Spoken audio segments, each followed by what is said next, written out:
Morning, everybody. Welcome to the last of the white tea sessions. This is Gossamer Silver Needle. We started off with comfort. We fell into eclipse.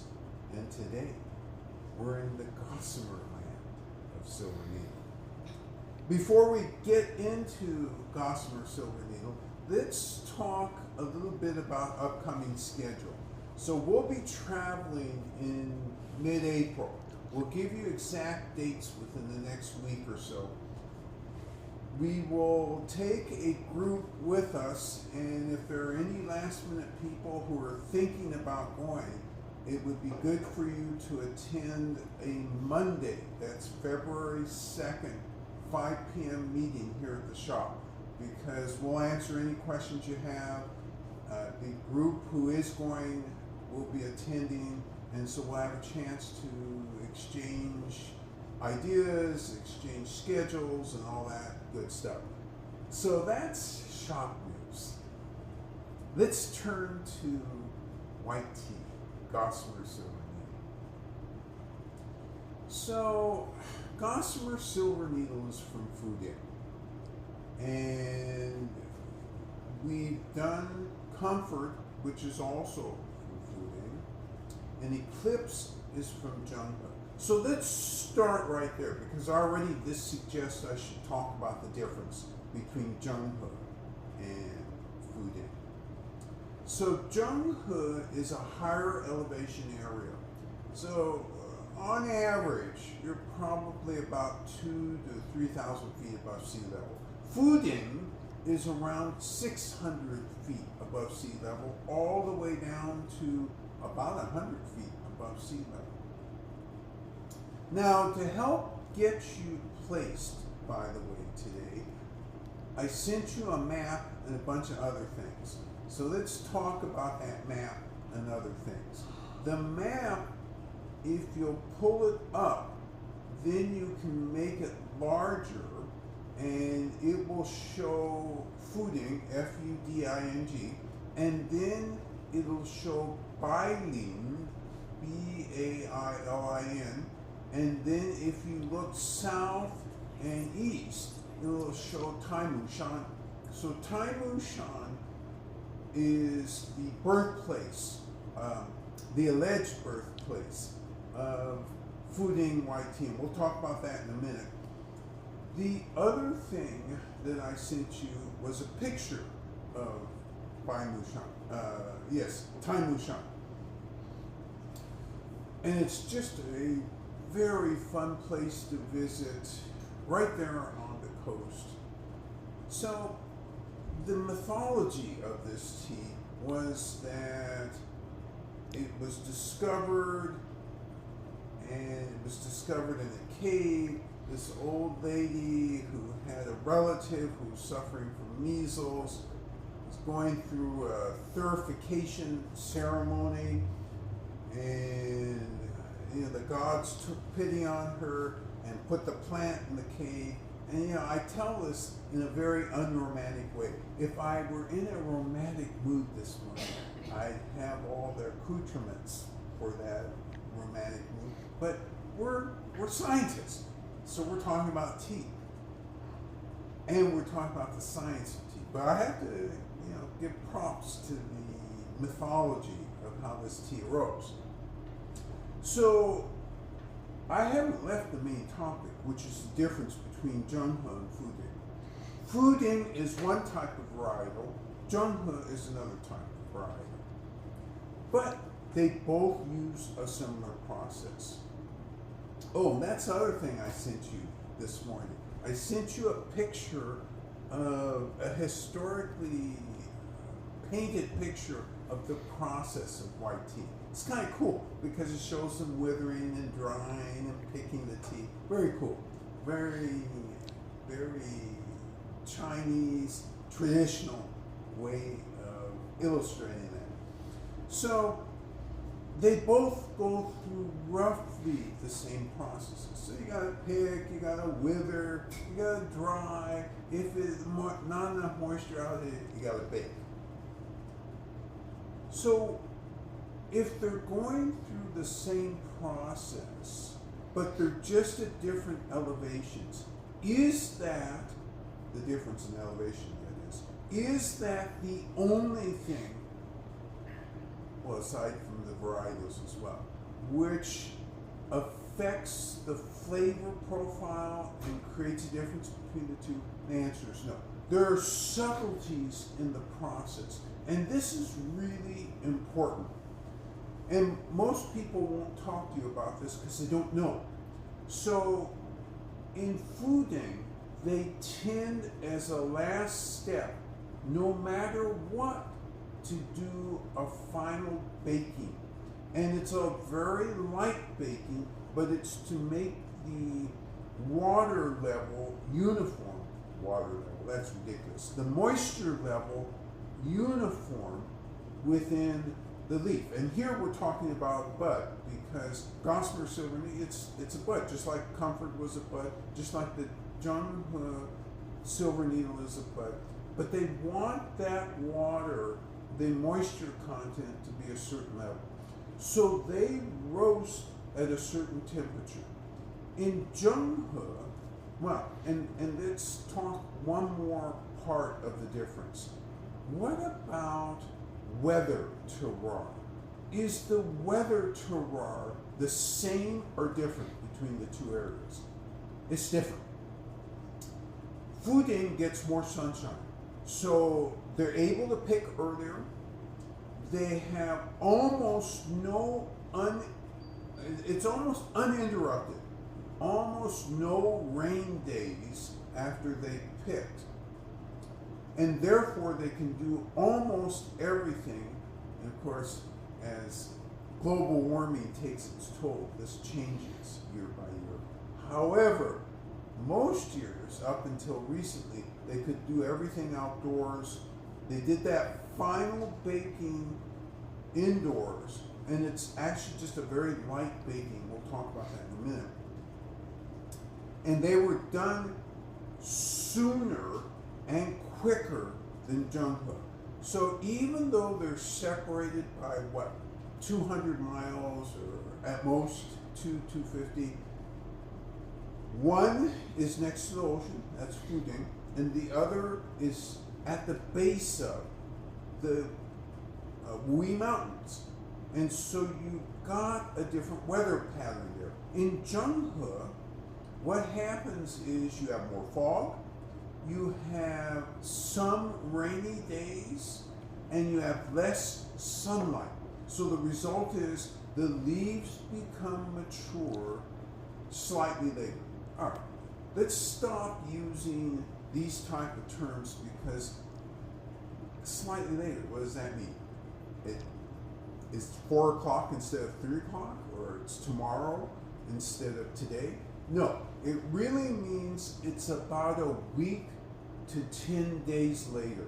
So they're within a range, but that makes a difference, because the plants themselves from the weather terroir have different percentages of the chemical compositions. And so that makes a taste difference.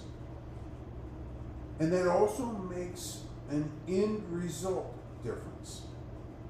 So that's some of the differences right there. Let's continue in this vein, because for Jungho, they bake as a final step if they don't do it completely by sun withering. They take a final step and bake between the temperatures of 140 to 170. Now I'm getting down to it. And this is going to be important, this 140 to 170. And we're going to come back to that 140 to 170. Fuding usually bakes between 120 and 140, so they're using a different temperature.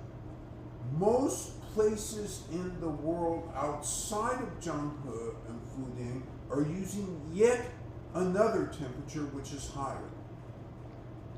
Okay, well that sounds like they're making oatmeal walnut cookies at just different temperatures. You're going to have roughly the same outcome. Are you not? Turns out that for an important reason, and there's a big word associated with this important reason, turns out things are different. Oligopeptides. Oh, I love that word. It's more than 8 letters. When you first let that roll off your tongue, it sounds, God, that's really important and scientific. So, in a way, let me simplify what that means. That is a combination of amino acid chains strung together that create reactions, biological reactions, when they react with other biological pieces. That sounded a lot really confusing. Let's make it practical. So what, and this is new research, by the way. I mean, this is research from last year. Prior to last year, when people talked about white tea, they said, oh yeah, highly anti-inflammatory, and then you'd ask the question, okay, why is it highly anti-inflammatory? I mean, don't all teas relatively have the same compounds in them? And you soft shoe that, and yeah, they relatively have the same compounds. But the fact of the matter is, each separate process has some different end results. And it turns out that when you bake between 140 and 170 for a short amount of time, it allows further oxidation.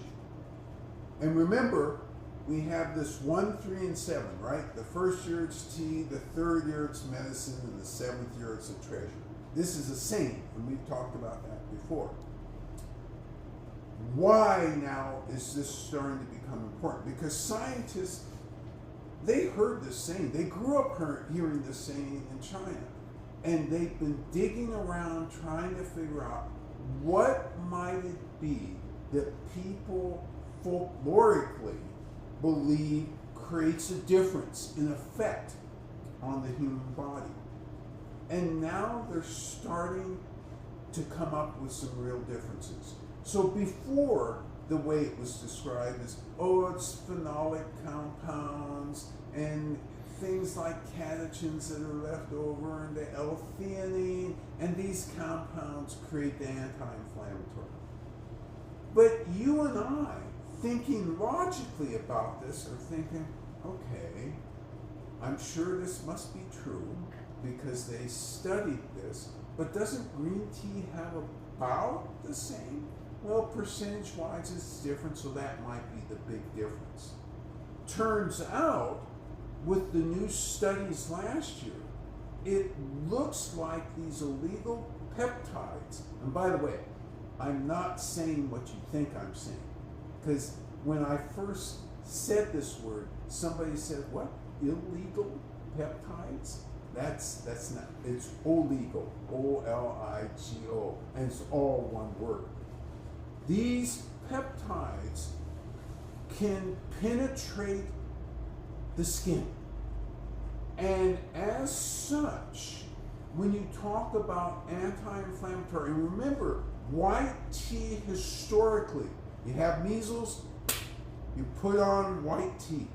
You have other skin issues, eczemas, any of that stuff, you put on white tea. Why aren't you putting on green tea? Well, it's just this area. No, it looks like these compounds are able to penetrate the skin and have a highly anti-inflammatory aspect to them. And they have already proven this in animal tests. And actually, they used animals and fish for these tests and found out that, oh, these things are really good. And where do they occur? They occur when a white tea ages.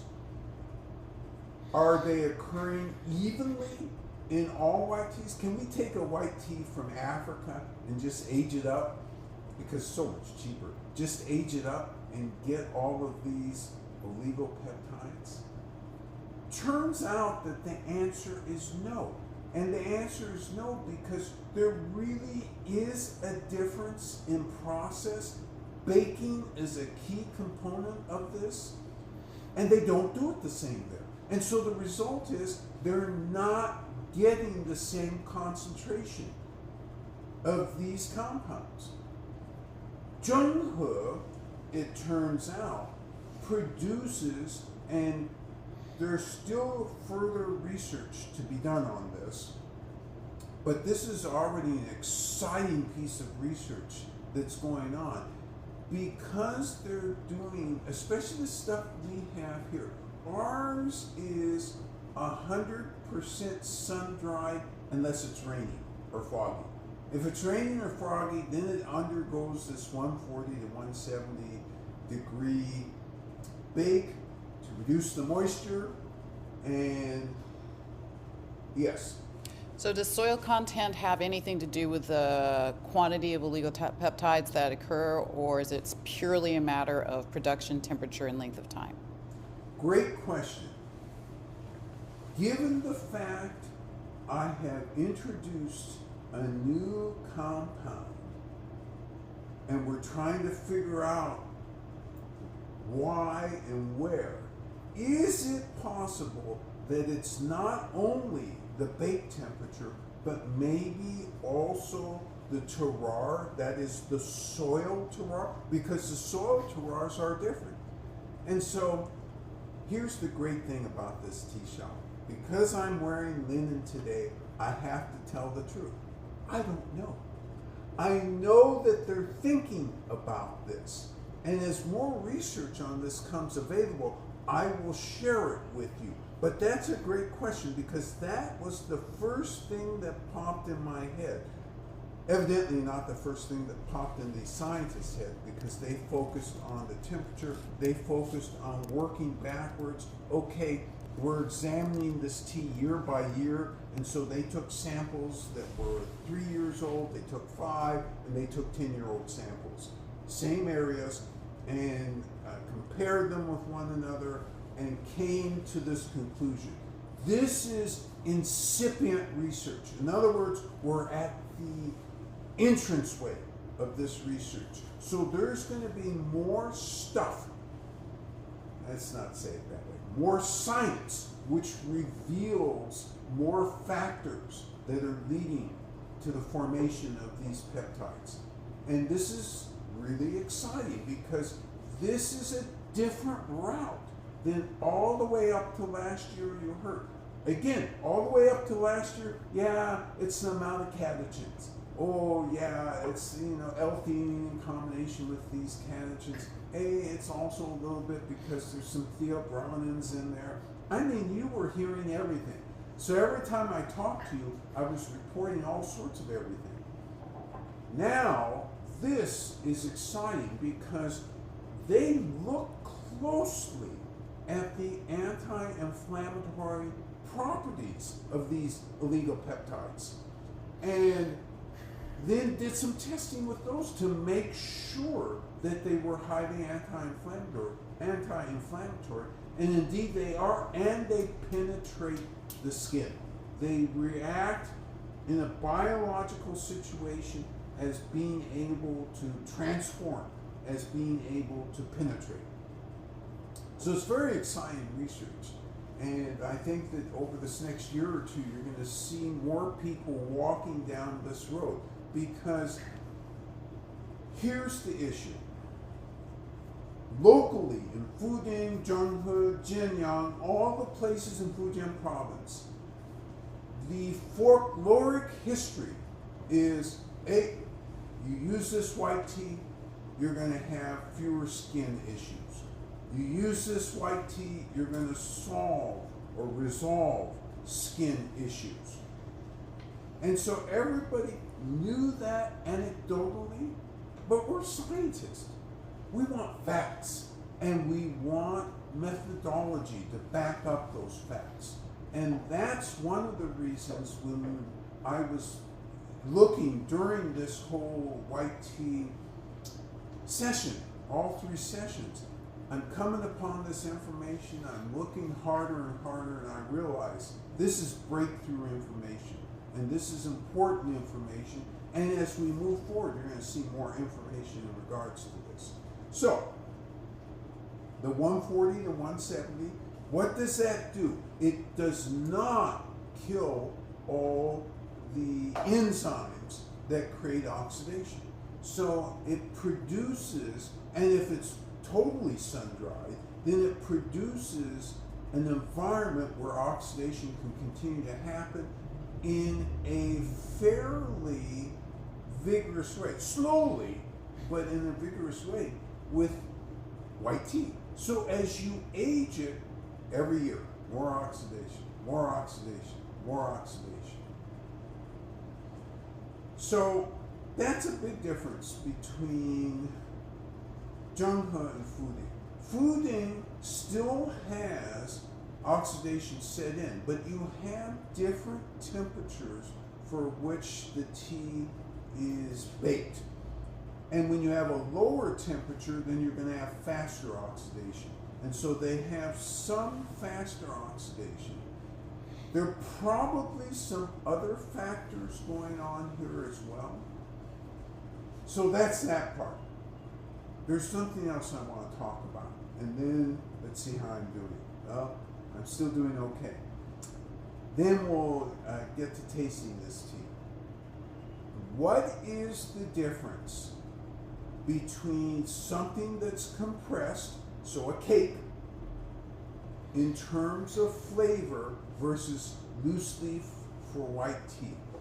Typically, what they find is that for white tea, when you compress it and age it, typically you have more aromatics, more fruit aromatics.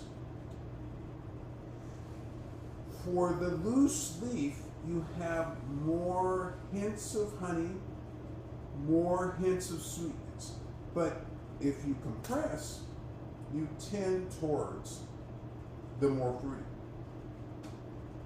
Does this mean, so let's make sure we understand what I just said, because I didn't state that as the law of compressed tea versus loose leaf tea. What I stated it as the tendency. So are there exceptions? There absolutely are exceptions. What would cause those exceptions? The physical terroir is one thing, and where specifically on a mountain it grows. Because if sunlight hits it a certain way, you're going to have a certain result that in another location you won't get. It's that subtle. And that's what the beauty of these teas are. And that's the beauty of what scientists are producing in terms of understandings, and how lucky we are they're getting to this before they mass produce tea in China.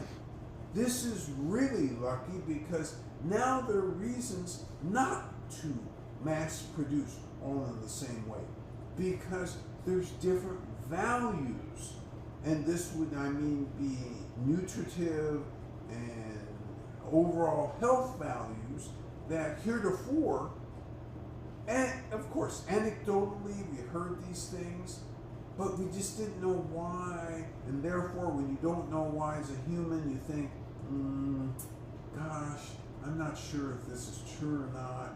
My aunt says this is true, and all her children have beautiful skin, but boy oh boy, every time I put white tea on my face, it doesn't do anything.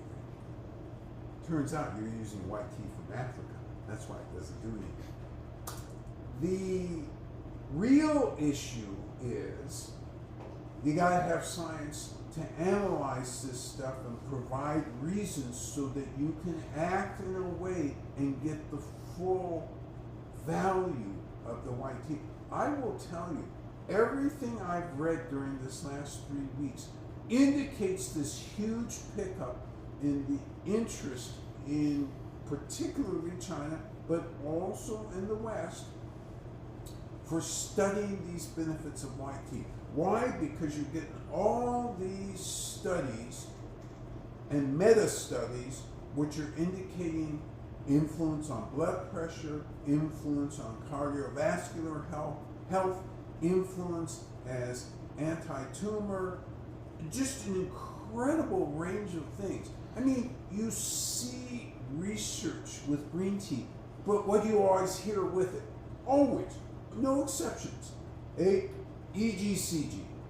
That comes up in every conversation about green tea. Yeah, this is the magic pill. If somebody would just make that as a pill, I'd live forever, never have tumors, and my cardiovascular health would be good. Just like with curcumin, thank you, which is an element of turmeric, where they were able to take that out and say, well, this is our IP, we're going to sell it this way, and this will cure you of all the pains and aches you have. The answer is, yeah, it's very effective, but you know what? It's more effective if you have everything synergistically working together. They're going to find the same thing out with a EGCG. Mark my words. I promise they will find the same thing out. They'll develop a pill. Everybody will start taking that pill and having all the great things happen. And then those who are actually drinking tea steadily and imbibing the full range of ingredients that are helpful, the synergies of that range of things that are helpful, will realize, oh, I did the right thing. The other thing that white tea, particularly that aged white tea, seems to be doing, and this is the most exciting thing of all, therefore I waited until last to put it out there, is it seems to interfere with proteins that congregate in the brain. In other words, let's translate that into what that really means. What it seems to do is to keep your brain unclogged, maybe, and therefore, in terms of dementia, this may have a positive effect. All right, so let's emphasize the words so that I don't hear it repeated in the shop. Hey, you know what John said? And he was wearing linen too, that it cures dementia. I did not say that. I don't want to hear that in the shop. What I did say is there's initial exciting research about enhancing brain health related to white tea. So there's all these things happening, and it would be my supposition today that the next time we do a white tea series, I'll have more exciting things to report to you.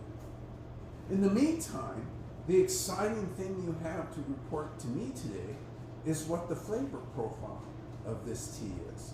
So, without further ado, because I've ended where I'm supposed to be, I'm going to ask the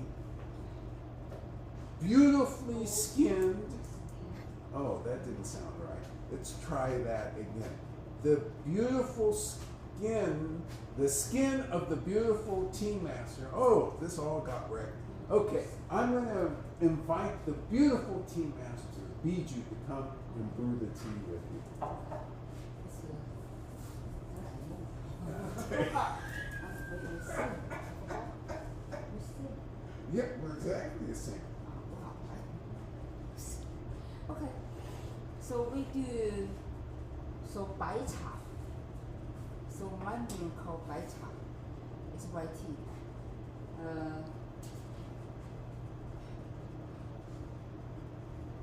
So, yeah, this is my tea I prefer. So, everything is bought. It's bought. So all buds, That's what she's showing you. This is the Gossamer Silver Needle. It's Fuding. Lots of trichomes on this.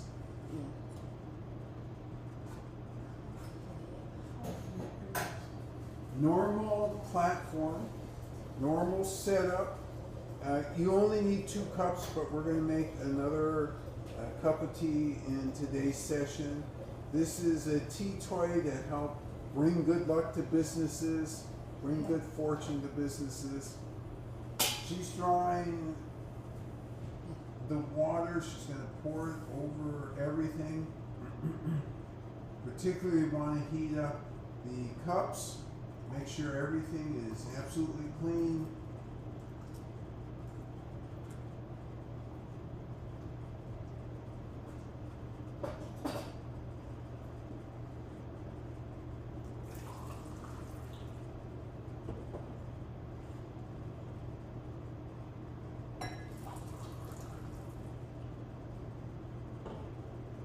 Just a nice rhythm.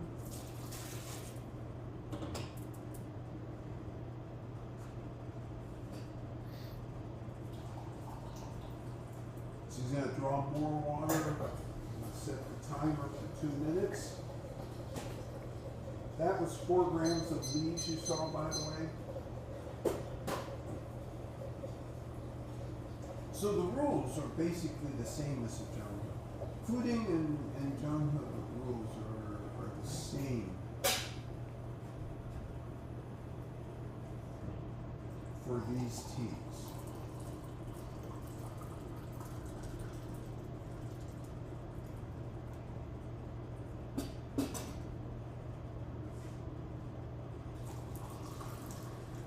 Nice rhythm.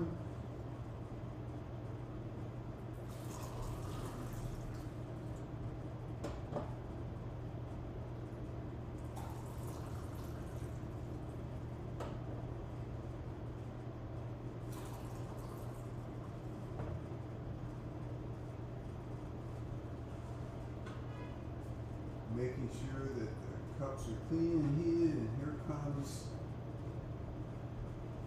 the leaves into the heated cup.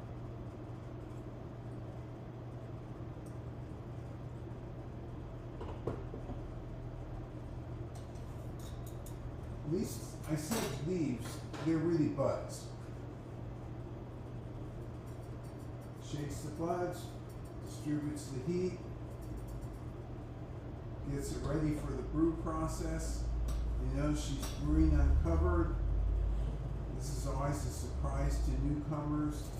So everybody assumes that you should cover, and in fact you should not, because you want the full subtlety of all the flavors in the tea. This helps get that full subtlety. She pours the water back in the kettle and then uses the kettle to control the flow. I set the timer, 2 minutes. She heats the recipient cup, okay?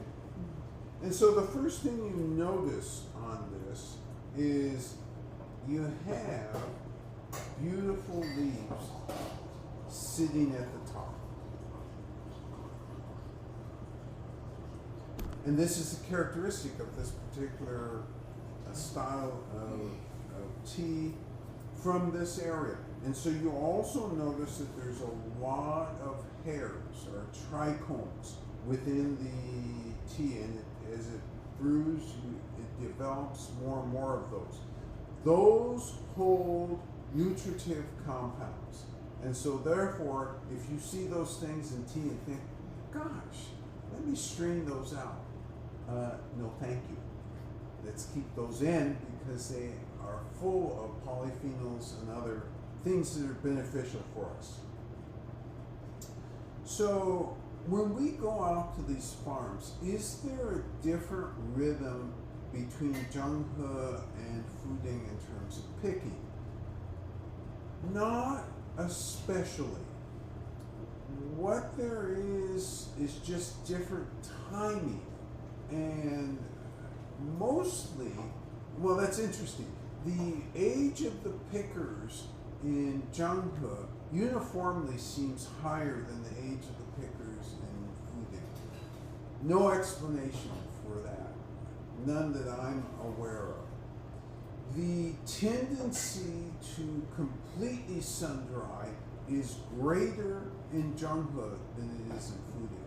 But outside of that, the processes are very close together. And it appears historically that they developed almost simultaneously this way. In other words, it wasn't people traveling from one area to the other and bringing the craft. It's like somehow the craft organically developed this way.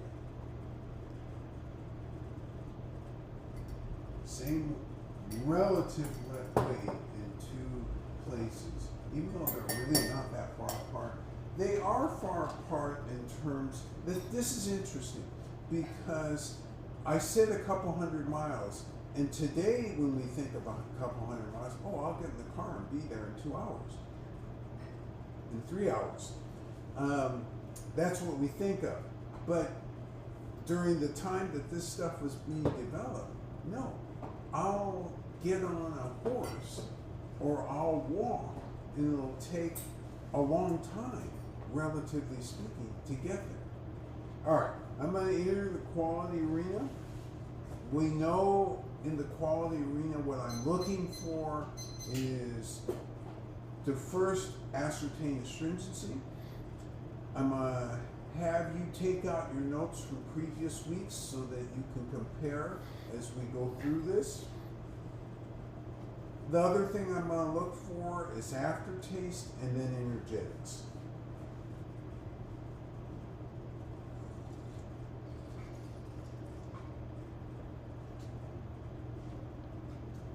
My goodness, immediately I'm getting a sense of some astringency. No energetics yet, I have an aftertaste. I'm going to take a second sip.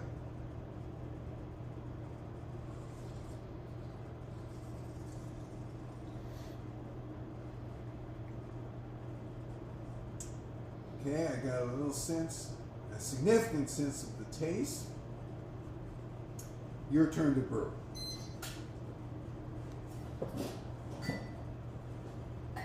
Now go ahead and set your timers for 2 minutes.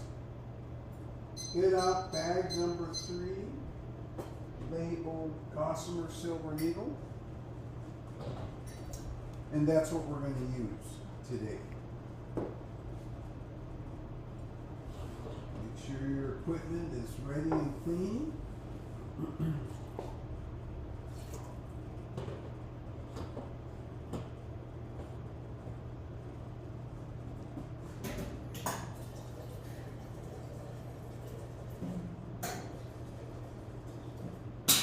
Remember, you're using, once you start brewing, 175 degree water. You can use any temperature between 175 and 212 to heat the glasses, make sure they're clean.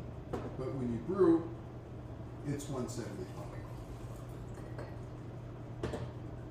This is a 2-minute steep. You get 3 great steeps from this.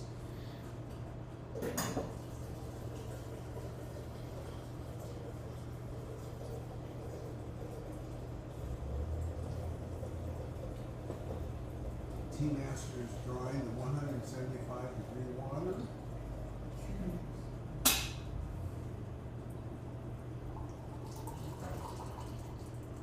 Aerating, dissipating steam.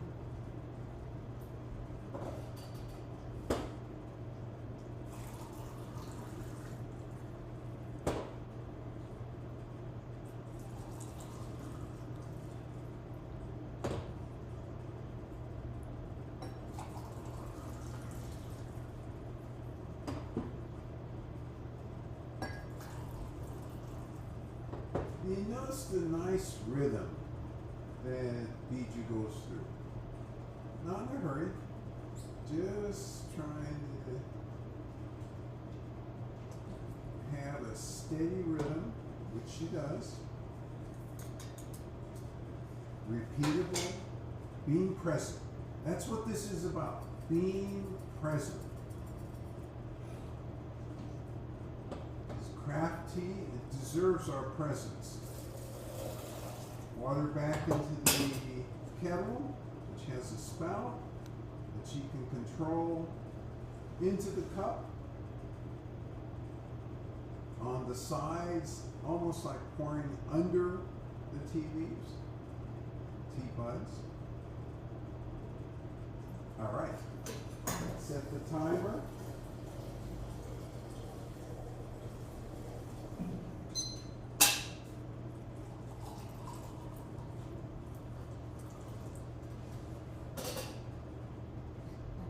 Yeah.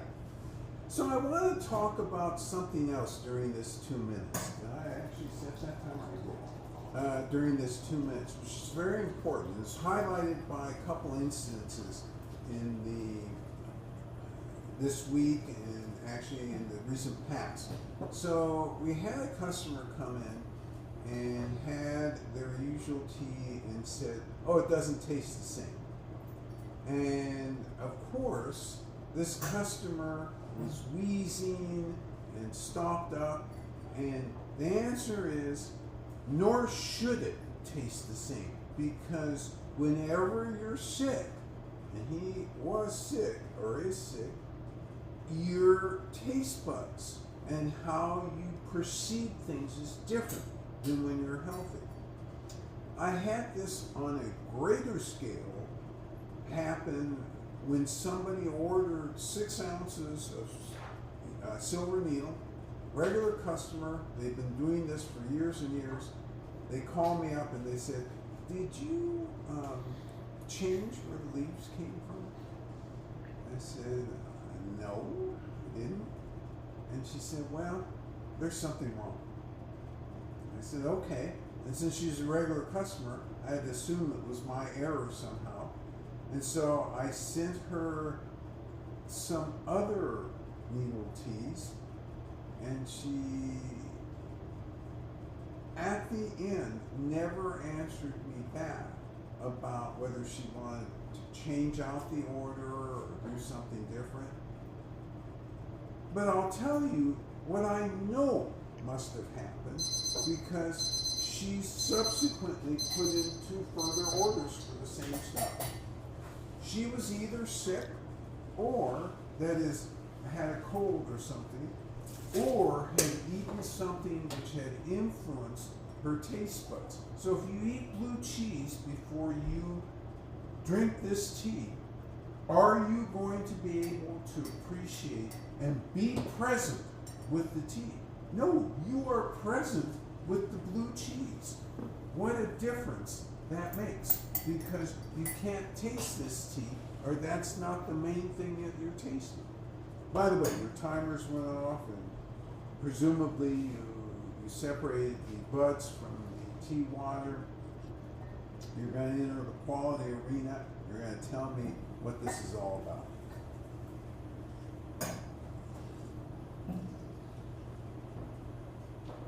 So being present also means being aware of your own sense of well-being.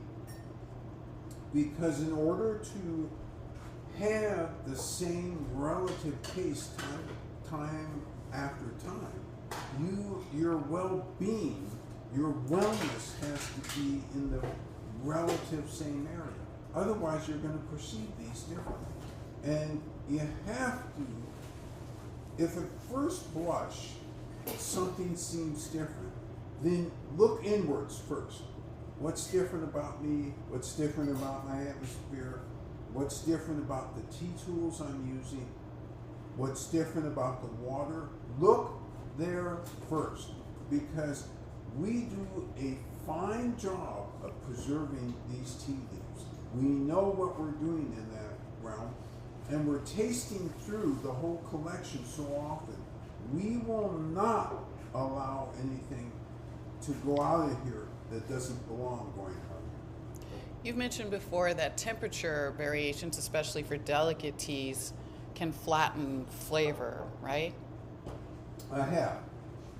The questioner points out that I mentioned that temperature variations can flatten the flavor, as well as, by the way, if you cover a tea, when you're brewing, you will flatten the flavor.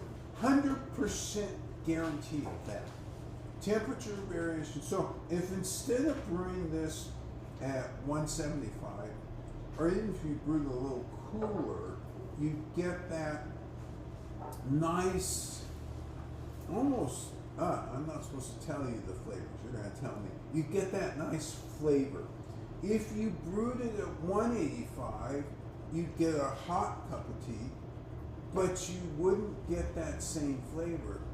If you use 195 or 200, yeah, you get a very hot cup of tea, but you'd hardly sense any flavor in this.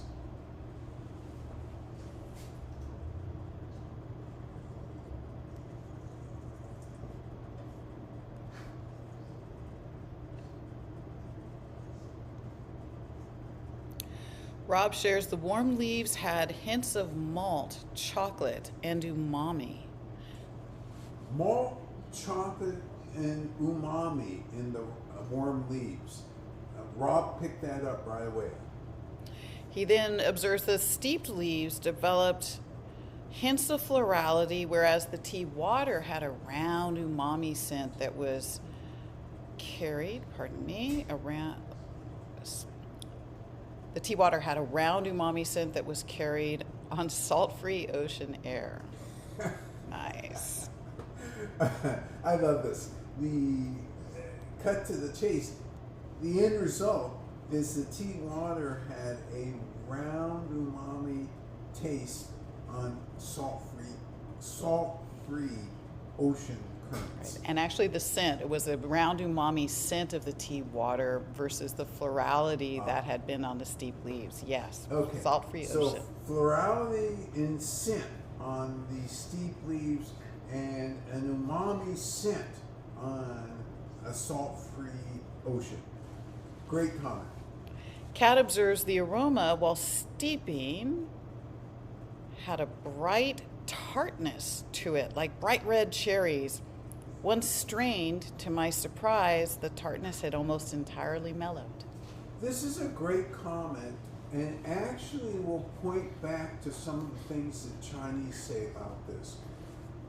That initial impressions aren't final observations. So Kat talks about an intense tanginess, almost tartness.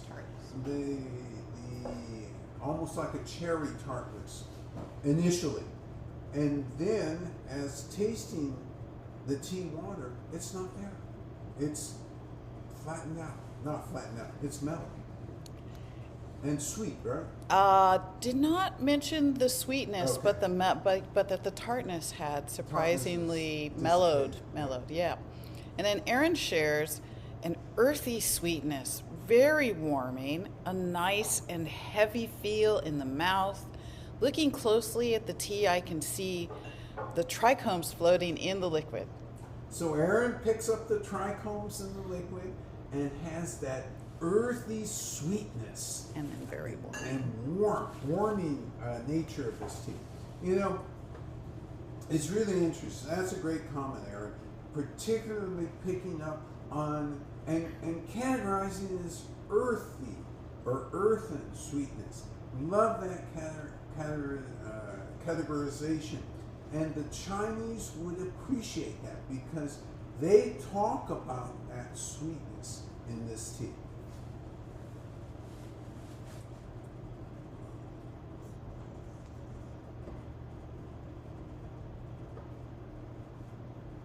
And I'll go back to that earthiness for a minute too, because sometimes there's some confusion between dirt and earthy. So earthy suggests of the earth versus dirt, which suggests, oh, this is tasting like of the ground. And there's really a difference. And so when Erin used that description, I thought, you know what, that's a subtle difference and a good catch, because the Chinese can say that as well, and they use a different word. So when they talk about dirt, well, we use a different word too, dirt and earth. Yeah. Different implications.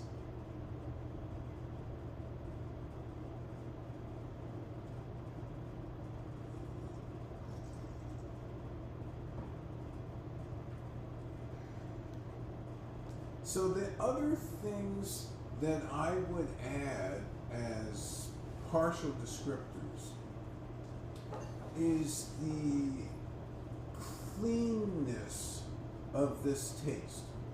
In other words, this is not a confusing or confused taste at all.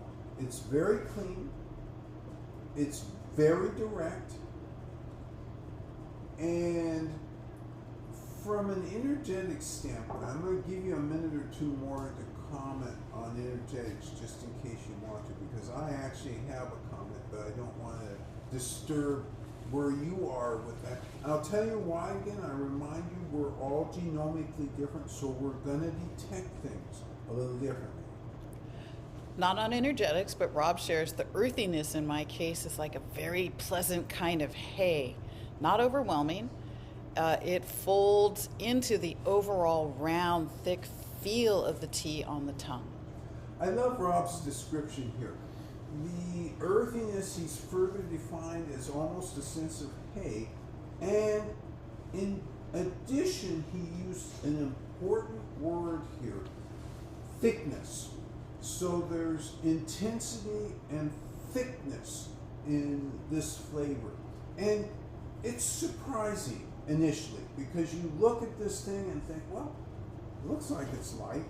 And yes, visually it's light, but when you taste, it's mellow, it's dense, it's clean, it's sweet, smell has lots of things going on, including chocolate and tartness. All of those things are occurring. But at the end of the day, once you start drinking it, you get that earthy sweetness or hay sweetness.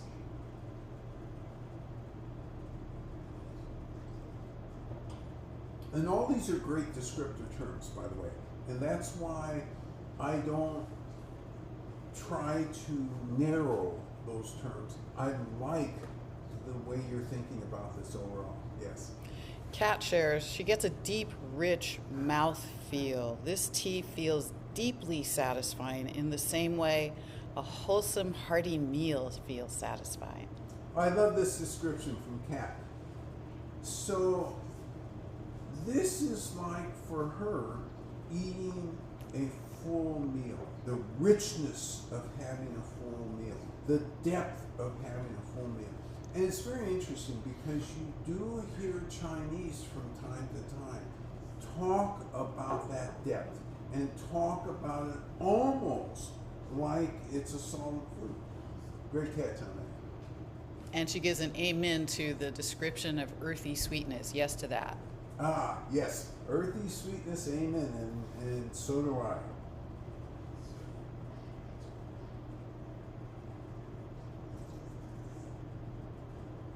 So from an energetics point of view, I'm going to make a comment now.